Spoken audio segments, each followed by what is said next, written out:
أعوذ بالله من الشيطان الرجيم. بسم الله الرحمن الرحيم. وما قتلوه وما صلبوه ولكن شبه لهم وإن الذين اختلفوا فيه لفي شك منه ما لهم به من علم إلا اتباع الظن وما قتلوه يقينا. سورة نساء آيات نمبر 150. دی آیت ترجمه تیرسیو فقط په دې کې څه تفصیل فاتو. د عیسی علیه السلام په ارتباط باندې يهود انتهایی زیات بغض کوونکي وو او انتهایی زیات عناد یو سره کاو. په شام کې یو علاقه و، د دې علاقې او پاچاته د هغه علاقې يهودانو د حضرت عیسی علیه السلام د قتل په ارتباط خبره وکړه. د عیسی علیه السلام سره د دوی دشمنی په دې باندې و چې د دوی ځینې هغه کارونه چې دوی د ځان ایجاد کړي و د عیسی علیه السلام په وجه باندې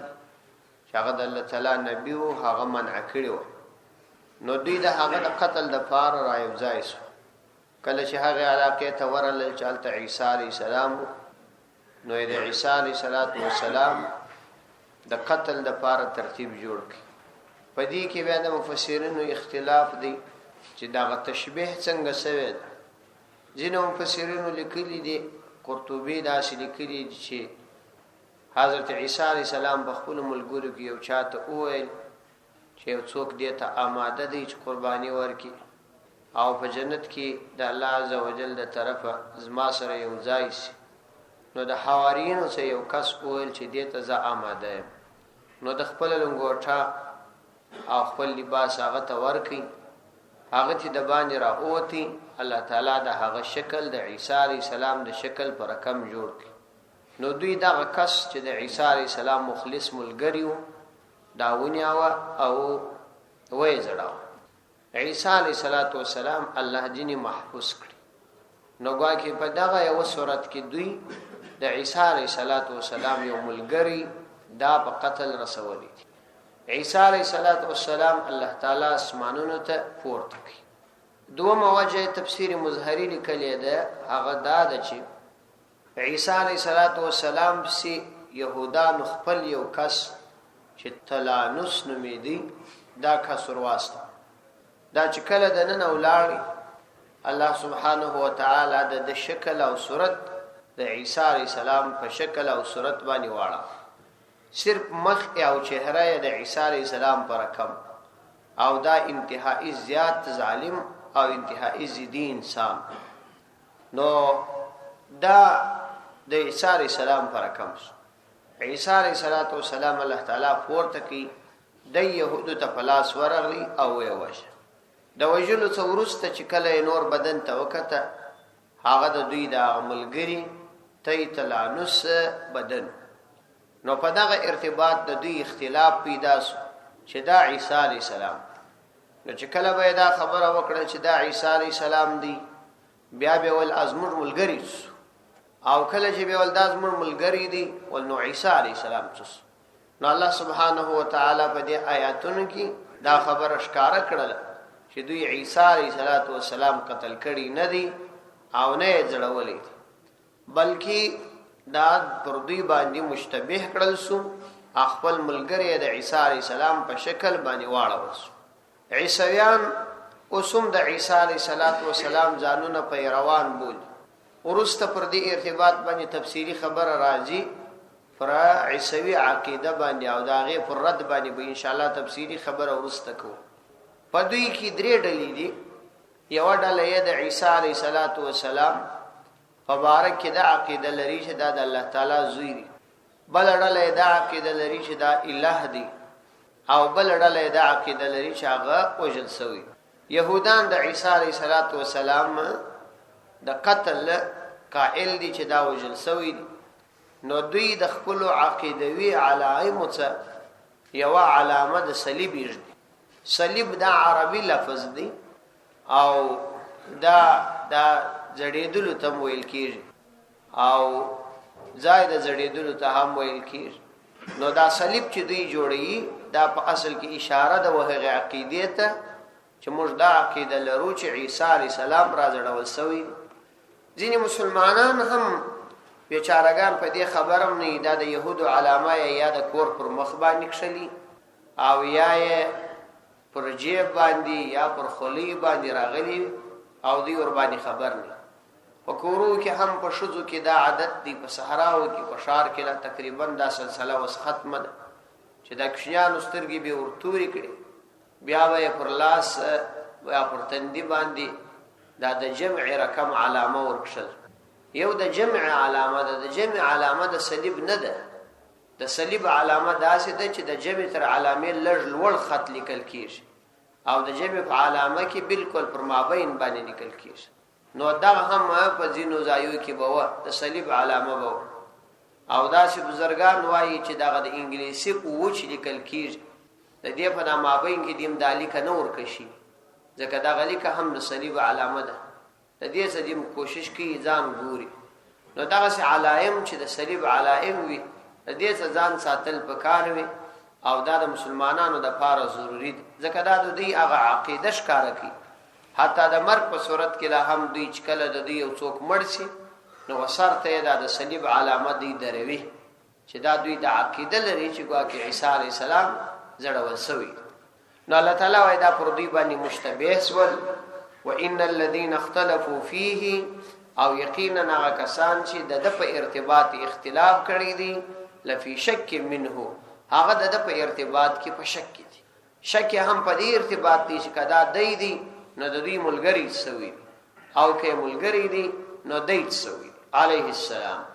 ما لهم به من علم الا اتباع ظني. الله سبحانه وتعالى فرمایي دوی لره هیڅ علم نشته الا اتباع ظني مگر فقط د ګمان اتباع کوي، از ګمان او اٹکل کوي چې څه ورته وویل شي. وما قتلوه یقینا الله عز وجل فرمایي یقینا دوی هغه ندي قتل کړي بل رفعه الله الیه بلکې هغه پورته کړي دی الله عز وجل الیه خپل طرف لره. د دې په ارتباط تفصیلی خبره او شبهات او جوابات سوره آل عمران کې تیر شوی دي. هل تمش په دې شه تفصیلی ژغې دی بل رفعه الله الیه بلکې هغه ور کړي دی الله عز وجل الیه خپل ځان لره. وکان الله عزیزا حکیما او دی الله عز وجل غالب حکیما د حکمت خاوند. وان من اهل الكتاب او نست یو د اهل کتاب څخه الا ليؤمنن به قبل موته مگر خامخا ایمان راوړي په د باندې قبل موته مخکې د تر مرګ. ويوم القيامه د قیامت فورز باندې به یکونو کیږي علیهم فردی باندې شهیدا گوا او شاهد. وان من اهل الكتاب الله سبحانه وتعالى د مخکنی خبرې د تایید د لپاره فرمای چې ضرور بداسي او زمانہ راځي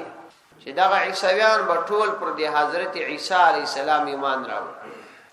او داسې به د عیسی علی السلام باندې د ایمان راوړلو د لپاره دا شرط دی چې پر پیغمبر علی السلام به ایمان راوړي نو هغه به ایمان راوړي. دا به کله وي په دې ارتباط باندې د مفسرینو اقوال مختلف دي. ځینې وایي چې قبل موته کې ضمیر و دي يهودانو تراجه دي په اعتبار د هر فرد. وان من اهل الكتاب نست یولا د اهل کتاب سباقی الا ليؤمنن مگر دا چې هغه به ایمان راوړي به په د عیسی علی السلام قبل موته مخک تر خپل مرګ، یعنی د خپل مرګ نه مخکې به ایمان قرباني راوړي. د مرګ څخه مراد یعنی عالم برزخ دی چې د عالم برزخ څخه مخکې یعنی چې وخت د نزع راس روح قبض کیږي په دا وخت کې به حقیقت پر تشکار شي. نو د ایمان سبب مراد تصدیق وي خدغه ایمان به بیا په دا وخت کې معتبر نه وي ځکه چې دا هغه حالت دی کوم حالت چې د فرعون دغه وخت کې ایمان په درنه. مطلب دا چې هر کله انسان غړغړې حالت ته ورسېږي نو دته به درک معلوم شي چې ما چې انکار کاوه او مخالفت می کاوه دا باطل او حق خبره ده چې ما باید ایمان راوړم. دوم مطلب دا دی چې بن قبل موته کې ضمیر به حضرت عیسی علی السلام تراجیس چې مخکې د عیسی علی السلام در وفات دوی به ایمان راوړي. یعنی دا نو اخیره زمانہ ورڅخه مراد چې عیسی علیه السلام دوباره د اسمانونو نه الله تعالی راکښته کی او بیا د صلیب او د عیسویت په خلاف باندې وجنګي، د نبی علیه السلام د شریعت پړنا کی، نو دا عیسویان به ټول په د باندې ایمان راوړي. البته يهودو کې به یا ایمان راوړي یا به قتل کیږي. نو په دې صورت کې قبل موته مخکې تر وفات د عیسی علیه السلام تر وفات، نو دا به هغه ایمان دی چې قبول دی، ځکه چې دا د نزع د حالت ایمان نه دی. او دغه دوم تفسیر عامه مفسرینو خوش بلري چې دا قبل موته څخه مراد د حضرت عیسی علیه السلام مرګ واخستل. چنانچه په دې ارتباط باندې ابن کثیر رحمه الله زیات احادیث را نقل کړي. یو حدیث د ابو هريره رضی الله عنه سره نقل کړي. عن ابي هريره رضی الله عنه، ابو هريره رضی الله عنه د نبی علیه الصلاۃ والسلام حدیث نقل کړي. عن النبي صلى الله عليه وسلم انه قال، پیغمبر علیه الصلاۃ والسلام فرمائے لا ينزلن ابن مریم، خامخاب ابن مریم عیسی علیہ السلام راکشت کیش، حکما عدلا، حکم بی د خلقو تر مابین به فیصله کی او کامل عدل بکی. فلا یقتلن الدجال، او خامخاب دجال قتلوی. ولا یقتلن خنزیر، او خنزیر به هم خامخا قتل کی، دا بورک. ولا یکسرن الصلیب، او خامخاب صلیب مات کی، ختم بی کی. وتكون السجدة واحدة لله رب العالمين، او سجده بيوازي دا عالمين الرب الله سبحانه وتعالى تي. ثم قال ابو هريره، وابي ابو هريره رضي الله عنه ويل اقرأوا ان شئتم، کستاسو خوشوینو دا قرآن دا آیات او آیاست. وإن من اهل الكتاب الا ليؤمنن به قبل موت، دا آیات او آیاست. قال ابو هريره رضي الله عنه وفرمایل قبل موت عیسی، مخکې تر مرګ د عیسی علیه السلام به ایمان راوړي. نو دا د دلته د ضمیر مرجع په دې حدیث کې ښکارا شوی ده چې قبل موت عیسی یعیدها 3 مرات. وای حضرت ابو هريره رضی الله عنه دا خبره 3 ځلې تکرار کړه. حضرت ابن کثیر رحمه الله په تفسیر ابن کثیر کې په دې ارتباط باندې د ټول امت عقیده را نقل کړي چې د تمام اهل سنت والجماعت عقیده دا ده چې عیسی علیه السلام به په آخر زمانه کې راکښته کیږي، او دغه کارونه چې پیغمبر علیه السلام وشودل دا به کوي، او په دې باندې د ټول امت تواتر نقل کړي. نو چې کله یو مسله په تواتر او په اجماع ثابت شي، نو دا د عقیده مربوط خبري، او بیا د هغه څه انکار کفر. چنانچه د امت پر دې اتفاق دي چې د عیسی علیه السلام د نزول څخه انکار دا کفر دی، کڅوک دا وکي. او په دې ارتباط باندې چونکه هند کې داسې خلک و چې د نبوت دعوا یې کړو، غلام احمد قیدیانی په نامه باندې یو خبيث مردار خور تیر شوی دی او ځان ته د نبی دعوا کړو. نو کله چې د ځان نبی وبولي، نو د عیسی علیه السلام د وفات دعوا یې وکړه چې عیسی علیه السلام وفات شوی او آخري نبی نو زیم. نو په دې ارتباط باندې بیا د هند علماو د هغه ډیره مقابله کړه. په دې ارتباط بیا حضرت مولانا انور شاه کشمیری رحمت الله علیه تقریبا 100 احادیث د عیسی علیه السلام په ارتباط چې د پیغمبر علیه السلام څخه راغلي دي هغه یې جمع کړي. او حضرت مولانا مفتی محمد شفیع صاحب رحمت الله علیه ته ویلي دي چې بیا ته دا په عربي باندې واړو. هغه بیا دا کتاب په عربي اړولې دي، اوس د بیروت څخه هم چاپ شوی دی. حدیث دی نزول المسیح بما تواتر فی الاحادیث، د مسیح یعنی عیسی علیه السلام نزول چې په احادیثو کې په تواتر باندې ثابت دي. ډیر تفصیلی بحث ور باندې کړي. کله شاه شوق وی دا کتاب پیدا کولای شي په د عامه کتابو کې پیدا کیږي، البته په عربي دي.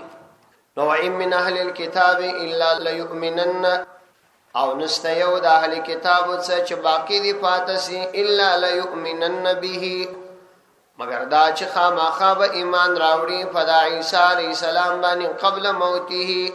مخکې د هغه تر مرګ چې هغه وفات شوی نیوي.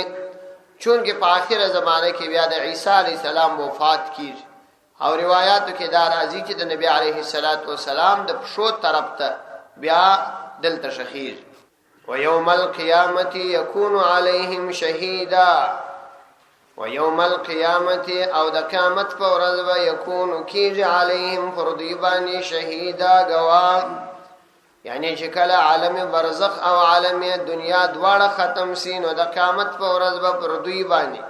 یعنی د دوی پر انکار باندې شاهد وي فبظلم من الذين هادوا حرمنا عليهم طيبات أحلت لهم وبصدهم عن سبيل الله كثيرا فبظلم فسبب د ظلم من الذين دعا كسانو څخه هادو چې يهودانو حرمنا عليهم الحرام کړه پاوي باندې طيبات فاکشان أحلت لهم شددي د پاره حلال کړل سوی و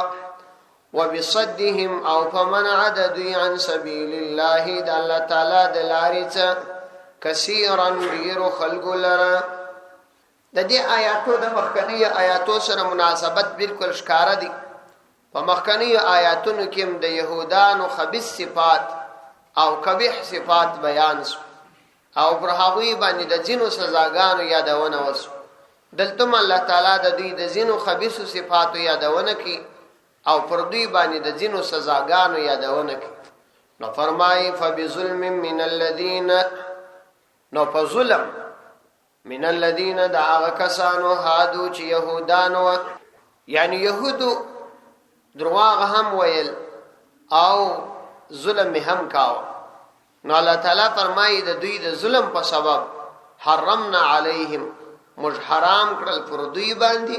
طیبات پاکشه د ظلم په ارتباط یا تفصیلی بحث سورۃ بقره کې هم تیر شوی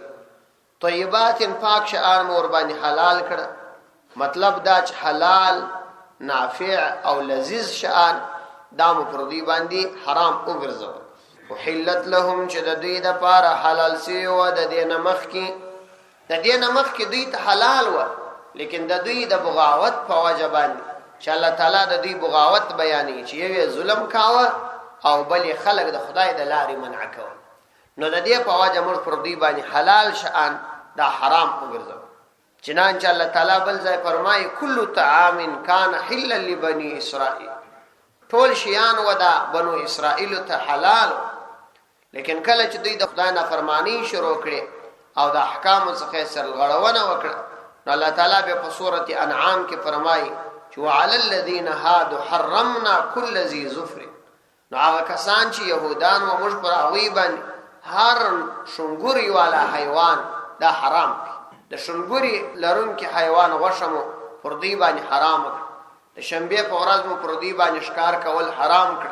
او نور کارونه محمد دې سره وکړه د دې د ظلم فواج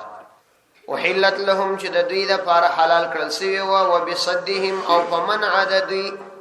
عن سبيل الله د الله تعالی د لارې څخه کثیرن ډیرو خلکو لاره چې ډیر خلک د الله تعالی د لارې حلو ځکه چې یو خو په احکام کې تحریف کا نو کومې خبرې چې د نبی عليه الصلاه والسلام په ارتباط راغلي وي هغه به پټولې او احکامات د الله تعالی تغیرول کوم احکامات چې د دوی په تاوان او هغه به بدلول او احکامات چې د دوی په ګټه نو الله تعالی فرمایي موږ پر دوی باندې دغه عذاب راوست لیکن دا د دوی په شریعت کې ځینی شان پر دوی باندې الله تعالی د عذاب په وجه حرام کړي او وجه هم دا ده چې زموږ په شریعت کې بیا هغه شان روا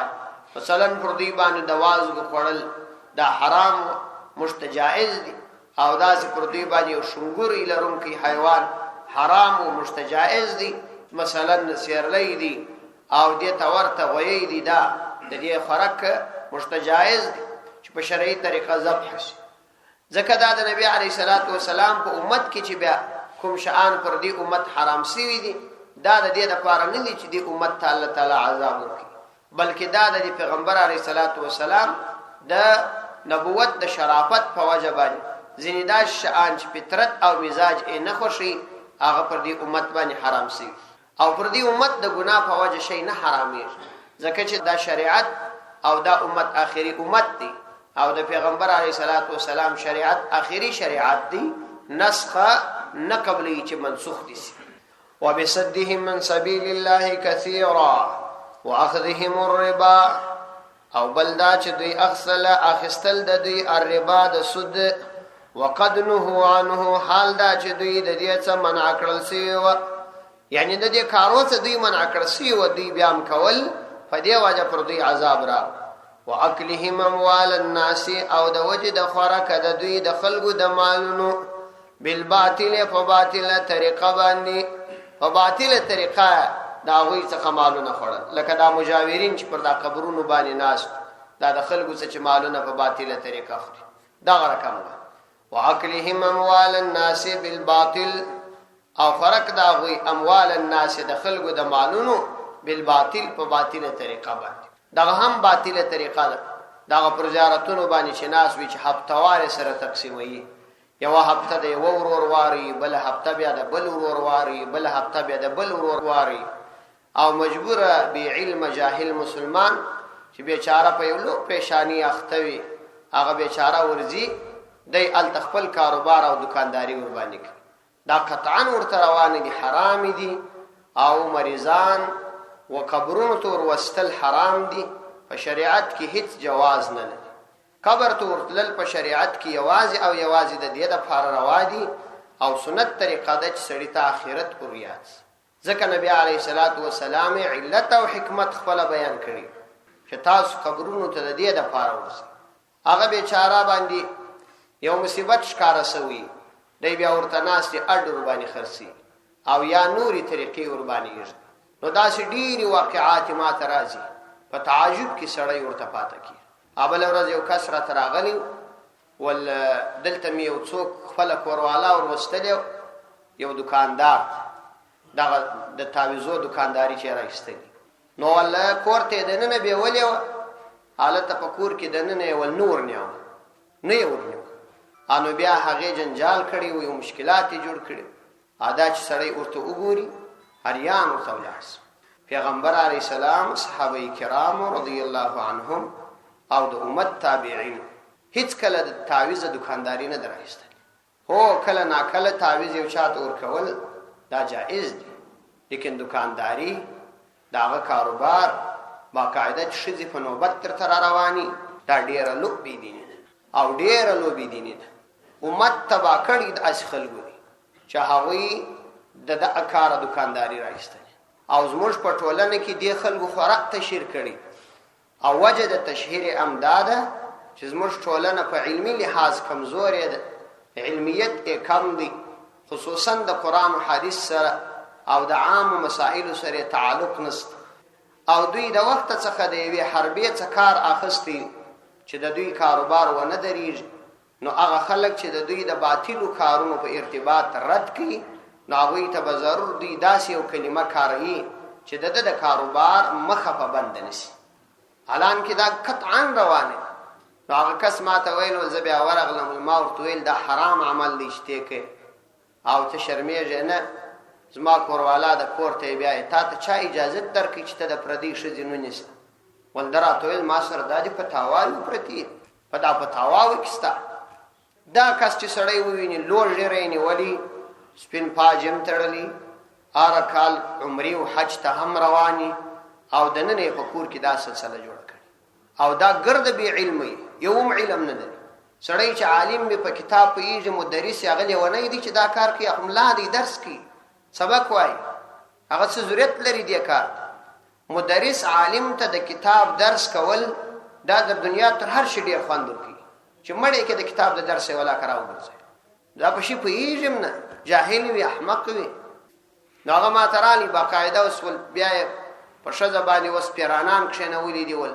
یو مشکلات یا خبرې ثبت کړي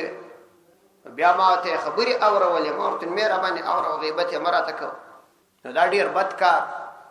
دا غیر مجاورین دي دا مجاورین سلیری شو د مسلمانانو استعداد دغه بی دین خلکو خراب کړي د دې د پاره چې خالق په پیژني ځان ور باندې پیژني چې زم یو څوک نو واکلهم اموال الناس بالباطل او فوجد دي چې دی خړله د خلکو مالونه بالباطل په باطله طریقه واعتنا للكافرين منهم عذابا اليما واعتدنا مشتير کړي دي للکافرین کافران لره منهم د دوی څخه عذابا الیما عذاب الیمن دردناک عذاب مورته تیار کړي دي. یعنی کچا ایمان راوړي خو په بها کنه دا وی د پاره شدید دردناک عذاب تیار شوی دی. صدق الله.